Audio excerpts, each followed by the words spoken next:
नमस्कार साथियों, आप सभी का आपके अपने YouTube चैनल पॉजिटिव ज्ञान पर हार्दिक स्वागत है। दोस्तों, आज मैं आप लोगों के लिए फिर से एक नई भर्ती से संबंधित बहुत ही महत्वपूर्ण जानकारी लेके आया हूं। ये भर्ती है इलाहाबाद हाई कोर्ट में ग्रुप सी एंड डी की। जैसा कि आप सभी को पता है कि इलाहाबाद हाई कोर्ट में हर साल लगभग 2018 से पहले जूनियर असिस्टेंट तथा ग्रुप डी तथा स्टेनोग्राफर की भर्तियाँ आती थीं।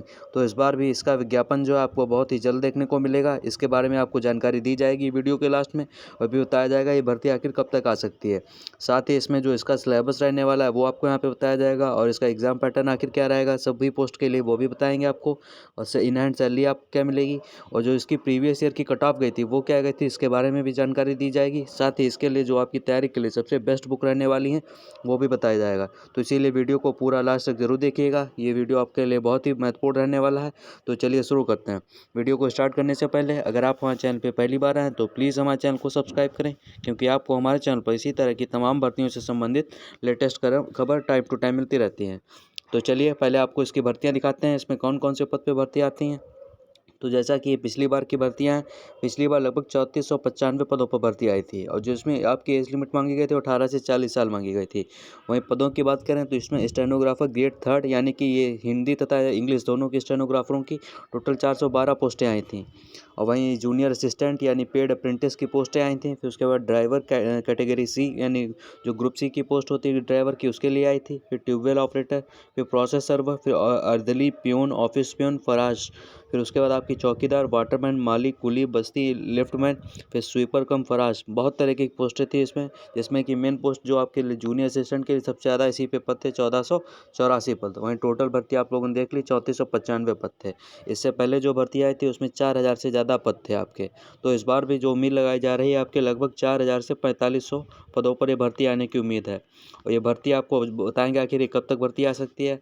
और दिखाते हैं आपको दूसरी जानकारी। ये आपका पिछली बार का जो भर्ती प्रक्रिया पूरी हुई थी उसका पूरा टाइमलाइन है, कितनी जल्दी ये भर्ती पूरी हुई थी।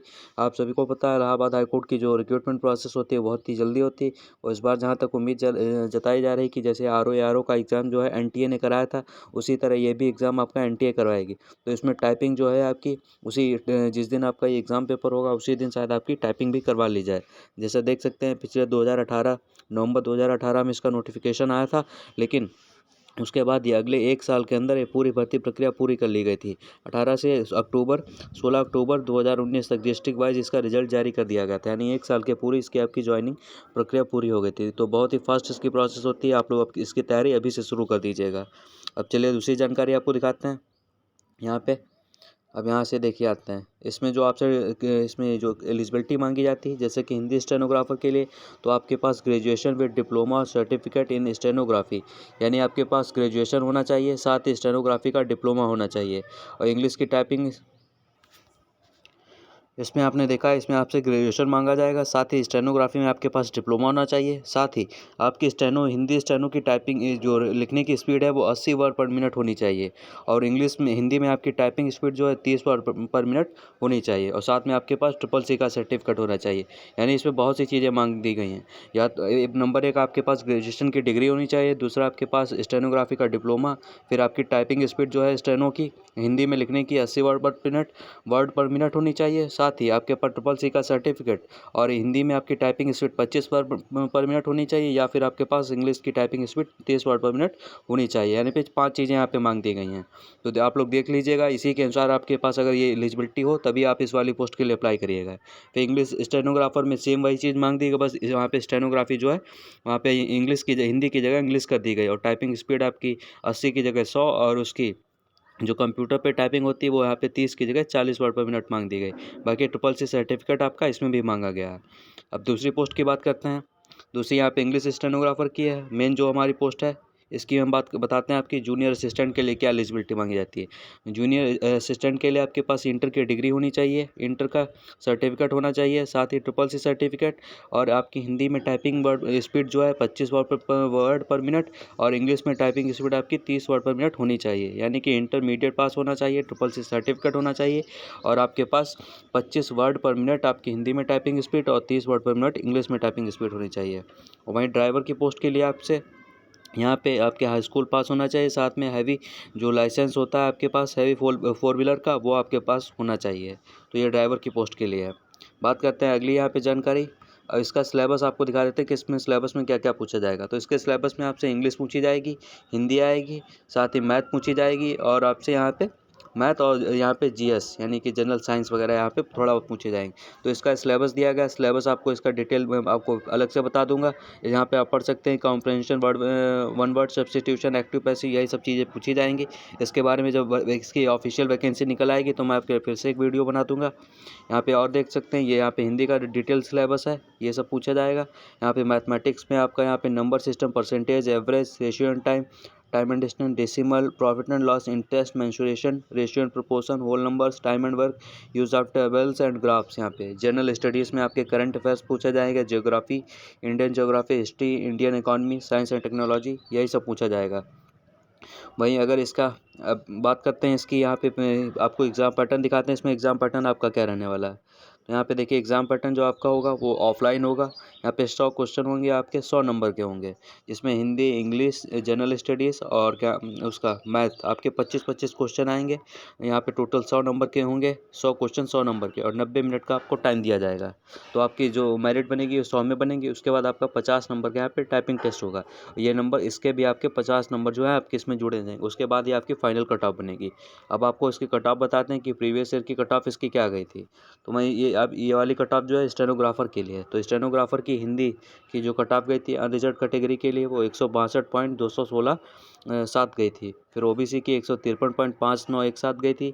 शेड्यूल कास्ट की आपकी 145.15 गई थी और एसटी की आपकी 135.78 गई थी। तो ये आपकी स्टेनोग्राफर ग्रेड थर्ड हिंदी की कट ऑफ थी। तो इसकी कट ऑफ काफ़ी हाई जाती है, क्योंकि इसमें थोड़ा यहाँ पे स्टेनो वाला मांग देते हैं, इसीलिए इसकी कट ऑफ थोड़ी हाई जाती है, क्योंकि इसमें इसमें बाद में स्टेनो की टाइपिंग भी करनी पड़ती है। ये जो आपकी मेन पोस्ट है जिसके लिए वीडियो बनाया गया है, ये ग्रुप सी की पोस्ट है, जूनियर असिस्टेंट की। उसकी कट ऑफ जो आपकी पिछली बार गई थी वो 126.88 अनरिजर्व यानी कि सामान्य श्रेणी की 126.88 गई थी। वहीं ओबीसी की कट ऑफ आपकी गई थी 119.22 कट ऑफ गई थी। और शेड्यूल कास्ट यानी एससी की 114.35, एसटी की आपकी 92 गई थी, और वुमेन की जनरल की कट ऑफ आपकी 121 गई थी। तो ये काफ़ी हाई कट ऑफ जाती है, क्योंकि इसका पेपर तो जो है वो काफ़ी ईजी आता है। लेकिन यहाँ पे जो मेन होता है इसके बाद 50 नंबर की टाइपिंग, ये जो इसमें एक तो दोनों टाइपिंग ली जाती है, हिंदी इंग्लिश दोनों में आपसे टाइपिंग कराई जाती है। इसीलिए बहुत से बच्चे जिनके इसमें रिटर्न में नंबर ज़्यादा होते हैं वो वहाँ पे टाइपिंग टेस्ट में फेल हो जाते हैं। तो इसीलिए वहाँ पे कट ऑफ थोड़ी ये हाई चली जाती है, क्योंकि मेन इसमें टाइपिंग मैटर करती है, पेपर इसका ईजी लेवल का आता है। बात करते हैं अगली जानकारी की, इसकी सैलरी आखिर क्या रहने वाली है। तो इसकी सैलरी जो आपकी रहने वाली है यहाँ पे देख सकते हैं, the salary of the junior assistant range from 5,200 से लेकर 20,200 के बीच में रहने वाली है। जो इसका ग्रेड पे रहने वाला आपका 2,000 ग्रेड पे रहने वाला है। जूनियर असिस्टेंट के लिए आपका 2,000 ग्रेड पे होता है।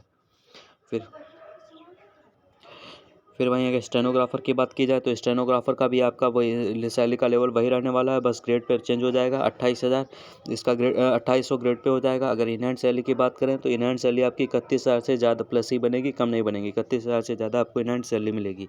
वहीं इलाहाबाद हाईकोर्ट ग्रुप सी की जो पोस्ट ड्राइवर की आती है, इसका ग्रेड पे आपका 1,900 ग्रेड पे होता है।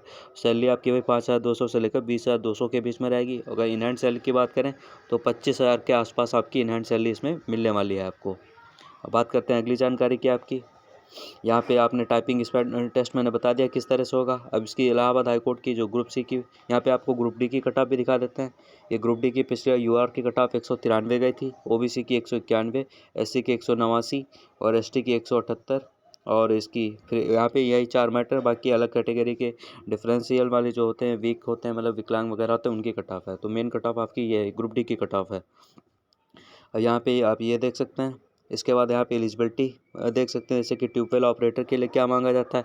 जो ट्यूबवेल ऑपरेटर है उसके लिए क्लास 8वीं पास विद आईटीआई डिप्लोमा आपके पास होना चाहिए रिलेटेड ट्रेड का ट्यूबवेल ऑपरेटर का। फिर जो प्रोसेस सर्वर होता है उसके लिए क्लास 10 पास होना चाहिए। अर्दली पे उनके लिए कच्चा 8 पास यहाँ पे मांगते हैं। फिर चौकीदार के लिए भी कच्चा 8 पास मांगते हैं।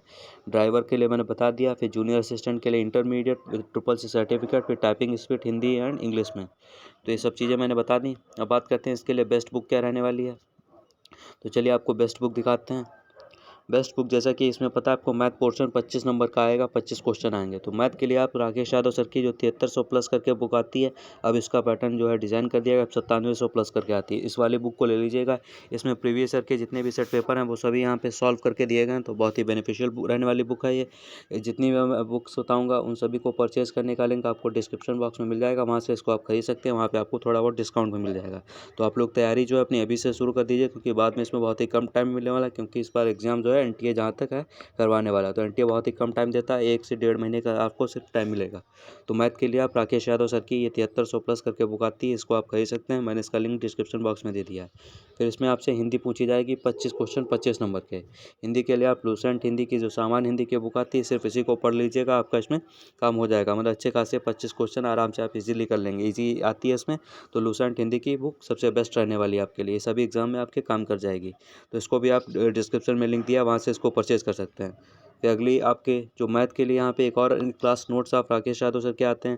अगर आपको इस बुक को लगाने में कोई दिक्कत आ रही हो तो इसके आप क्लास नोट्स भी ले सकते हैं। ये थोड़े यूजर फ्रेंडली होते हैं और इसमें थोड़ा बेसिक और ट्रिक से अच्छे तरीके से समझाया भी होता है। तो इन दो में से आप कोई भी बुक ले सकते हैं। ये भी मेरे हिसाब से ये वाली बुक आपके लिए ज़्यादा बेस्ट रहने वाली है, क्योंकि इसमें आपके प्रीवियस ईयर के भी एग्जाम क्वेश्चन आपको मिल जाएंगे। तो इस वाली बुक को आप जरूर परचेज करिएगा। इसको शायद आप थोड़ा इग्नोर भी कर सकते हैं, इसको जरूर परचेज कर लीजिएगा। इन सभी का लिंक आपको डिस्क्रिप्शन बॉक्स में मिल जाएगा। फिर अगली बुक है हमारी सामान्य हिंदी की। सामान्य हिंदी के लिए यहाँ पे मैं लूसेंट की सामान्य ज्ञान जो आती है, आप सभी को पता है। इससे अगर जो बच्चा एसएससी वगैरह की तैयारी करा उससे वाकिफ़ होगा। ये बहुत ही अच्छी बुक है, वन लाइनर जितने भी वनडे एग्जाम होते हैं आपके ऑब्जेक्टिव टाइप के, तो ये लूसेंट की सामान्य ज्ञान की बुक है। ये बहुत ही अच्छी बुक है, आपके सभी एग्जाम में काम कर जाएगी और इसके लिए तो खासकर बहुत ही उपयोगी बुक रहने वाली है। तो इसको भी आप डिस्क्रिप्शन में जो लिंक दिया वहाँ से इसको परचेज़ कर सकते हैं, आपको बहुत ही कम दाम पे पड़ जाएगी। बहुत ही अच्छी बुक है ये। फिर उसके बाद मेन सब्जेक्ट आता है आपका इंग्लिश का। इंग्लिश के भी आपके 25 क्वेश्चन आएंगे, 25 नंबर के। ये भी बहुत ही इंपॉर्टेंट रोल प्ले करने वाली है इसमें। तो ये प्लेन टू पैरामाउंट की नीतू मैम की जो बुक आती है केडी कैंपस की, ये बहुत ही आपकी जो यूपी बोर्ड से ज़्यादातर इलाहाबाद हाईकोर्ट में जो अप्लाई करेंगे वो यूपी बोर्ड के बच्चे होंगे। और यूपी बोर्ड के बच्चों की थोड़ी इंग्लिश थोड़ी वीक होती है, तो आपको इसमें हिंदी इंग्लिश दोनों में सोल्यूशन दिया गया है, दोनों में इस बहुत ही अच्छे तरीके से समझाया गया है। तो इंग्लिश के लिए ये आपके लिए बेस्ट बुक रहने वाली है। तो ये होगा इंग्लिश। इसको भी आप डिस्क्रिप्शन बॉक्स में जो लिंक दिया वहाँ से परचेज कर सकते हैं। अब बात करते हैं मेन कि आखिर हमारी भर्ती जो है आखिर कब तक आएगी।